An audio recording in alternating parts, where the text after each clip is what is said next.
আপনি অসম্ভব লোক, আপনি নিয়ম মানেননি। আপনি এটা বিষয় না, আপনার এখানে 2 ধরনের অপরাধ হয়েছে। আপনি মূল্য তালিকা প্রদর্শন করেন নাই। কোন মূল্য তালিকা আছে আপনার দোকানে? মিষ্টির রেট আছে কিনা, ডিসপ্লেতে আছে কিনা কোনো মিষ্টির রেট আছে? এখন লাগাই না, এমনি রেট দেওয়া আছে, লাগানো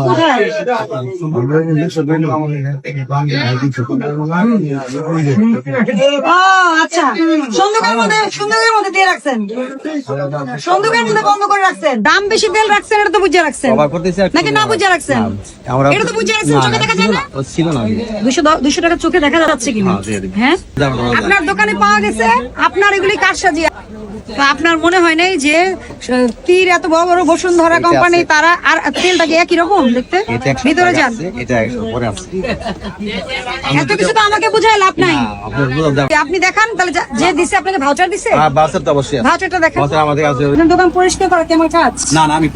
এটা এপ্রিল মাসে মেয়াদ শেষ হয়ে মার্চ মাসে শেষ হচ্ছে। এপ্রিল মে মাসের আজকে। হ্যাঁ, আর আপনার দোকান এত এলোমেলো, আপনি নিজে খুঁজলেই অনেক পাবেন। ঠিক আছে, মেয়াদ উত্তীর্ণ পাবেন, যেহেতু 2 মাস আগে পাওয়া গেছে, আপনি পাবেন।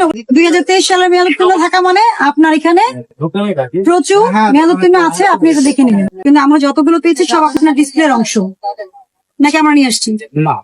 আজকে এত কর্মচারী, শোনেন, 2 জন করে করে শিফট করে করে চেক করাবেন। এগুলো তো আমাদের শিখানোর বিষয় না, এগুলো আপনাদেরই নিজে থেকে জানার বিষয়।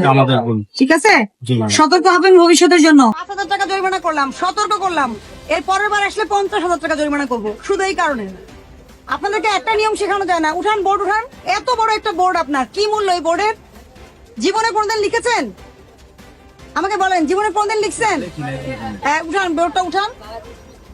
এই বোর্ডটা তো আপনাকে ফ্রি দিছে, স্যাভলন ফ্রি দিয়েছে, এটা আপনাকে কিনেনও নাই, ফ্রি দিয়েছে। তারপরেও লেখার বিষয় আপনারা সচেতন না।